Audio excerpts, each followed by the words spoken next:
Have you ever wondered how the conflict between Israel and Palestine started? The roots of this issue go back thousands of years.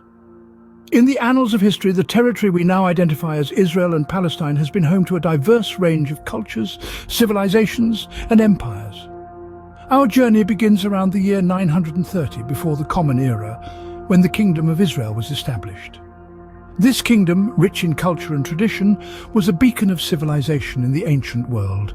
It was here in these ancient lands that the roots of modern Judaism took hold and flourished.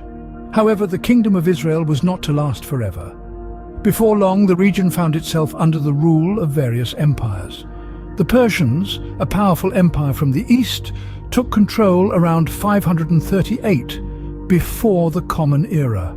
Under their rule, the Jewish people were allowed to return to Jerusalem and rebuild their temple, marking a significant period in Jewish history.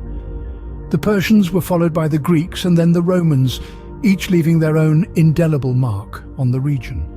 The Roman Empire in particular had a profound impact and was responsible for the destruction of the Second Temple in Jerusalem in the year 70 of the Common Era.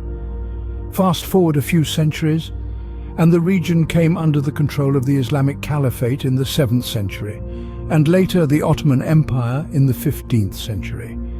These empires brought with them new cultures, religions, and languages, further adding to the rich tapestry of the region's history. Throughout these periods of change, the Jewish people maintained a continuous presence in the region, alongside other ethnic and religious groups. This shared history has led to a complex blend of cultures, religions, and identities that make up the modern-day Israel and Palestine. So the land we now know as Israel and Palestine has been under the control of various empires, each leaving its own mark. This rich and diverse history sets the stage for the modern conflict, a story that we will continue to unravel in the scenes to come. Fast forward to the 20th century.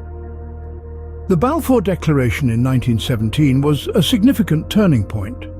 This key document, penned by British Foreign Secretary Arthur James Balfour, was a letter to Baron Rothschild, a leading figure in the British Jewish community. Its contents, a promise that His Majesty's government viewed with favour the establishment in Palestine of a national home for the Jewish people. It was a pledge that would shape the future of the Middle East and, indeed, the world. Yet the Balfour Declaration was not without its complexities. It stated that nothing should be done to prejudice the civil and religious rights of existing non-Jewish communities in Palestine. A delicate balance was to be struck in a region already rich with diverse cultures and religions. With the conclusion of World War I, Britain was given the mandate over Palestine by the League of Nations. This mandate system was designed to prepare the nations of the Middle East for self-rule. But in Palestine, it was a challenge of monumental proportions. The British were now responsible for implementing the promise of the Balfour Declaration. They sought to facilitate Jewish immigration and land purchase while also preserving the rights of the Arab majority. But this was no simple task. The Jewish immigrants, many fleeing persecution in Europe, were eager to establish their homeland. Meanwhile, the Arab population, the majority in Palestine, viewed these developments with growing unease. As the Jewish population grew, so too did the political, social, and economic structures that would lay the foundation for an independent Jewish state. On the other hand, the Arab community, feeling increasingly threatened, began to express their resistance more forcefully. The British Mandate period was marked by increasing tensions between the Jewish and Arab populations, setting the stage for future conflicts. This era, fraught with challenges and marked by the aspiration of a people for a homeland, set the trajectory for the decades of conflict that would follow, shaping the intricate tapestry of the Israeli-Palestinian conflict we know today. In 1947, the United Nations proposed a partition plan leading to the birth of the State of Israel. This plan, known as the UN Partition Plan for Palestine, aimed to divide the British Mandate of Palestine into two states, one Jewish and one Arab. The Jewish leadership accepted this plan, but it was rejected by the Arab leaders and the Palestinian Arab population. This rejection escalated into a civil war known as the 1947-1948 Civil War in Mandatory Palestine. The conflict was characterized by a series of violent disruptions, strikes and attacks, mainly between Jewish and Arab Palestinians. On May 14, 1948, the day the British mandate over Palestine expired, the Jewish People's Council gathered at the Tel Aviv Museum and declared the establishment of the State of Israel.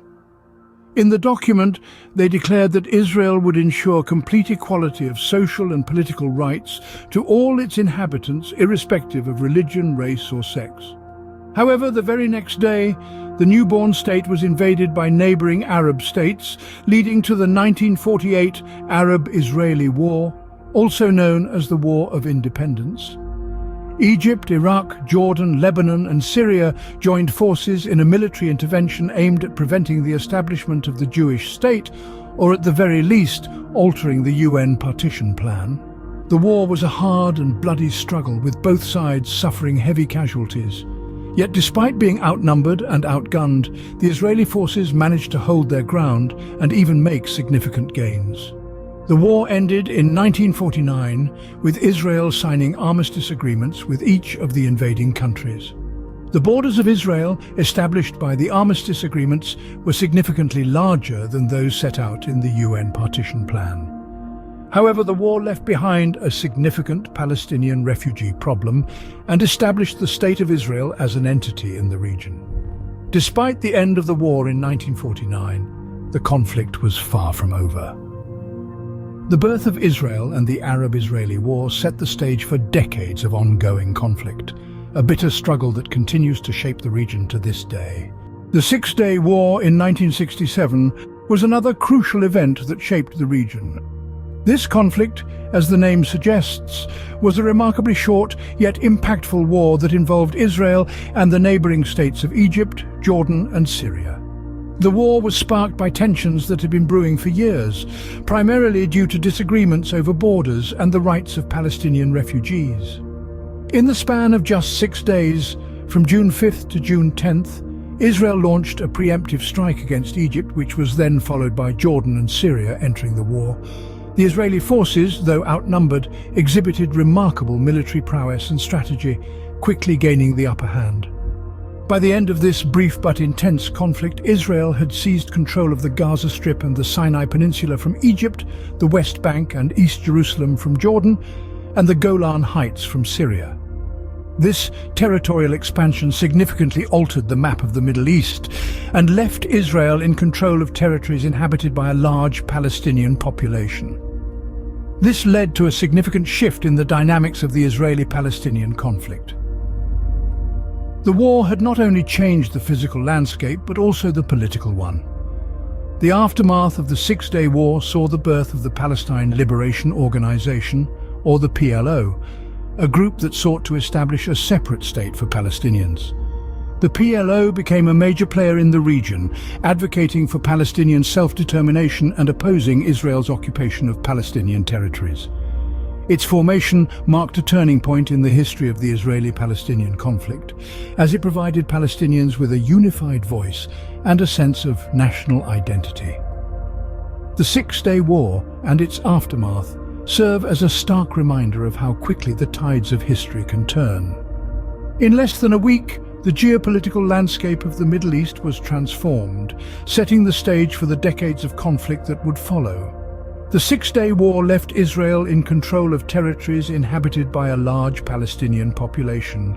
The late 20th and early 21st centuries have been marked by periods of intense violence known as the Intifadas. These were popular Palestinian uprisings against Israeli occupation. The first Intifada began in December of 1987, sparked by the death of 4 Palestinians in a traffic accident involving an Israeli truck. This uprising was characterized by civil disobedience, general strikes, boycotts, and largely non-lethal confrontations with the Israeli Defense Forces. But the Second Intifada, which started in September 2000, was markedly different. It was much more violent, with a significant increase in suicide bombings and armed attacks. This resulted in a high death toll on both sides. In between these two intifadas, there was a glimmer of hope for peace. The Oslo Accords. These agreements, signed in the early 90s, aimed to establish a framework for resolving the conflict. Unfortunately, the accords fell short of achieving a lasting peace, largely due to non-compliance from both sides. Fast forward to the current situation, and we find the role of Hamas, an Islamist political organization and military group, taking center stage. Emerging in the late 80s during the first Intifada, Hamas has since grown into a major player in the conflict. Today, it governs the Gaza Strip and has been involved in numerous clashes with Israeli forces. The involvement of Hamas has added another layer of complexity to the Israel-Palestine issue.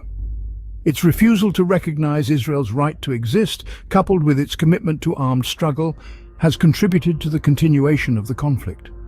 Despite numerous peace efforts, the resolution to this age-old dispute remains elusive. Tensions persist, violence continues, and the quest for a peaceful coexistence remains a distant dream. Despite numerous peace efforts, the conflict between Israel and Palestine continues to this day.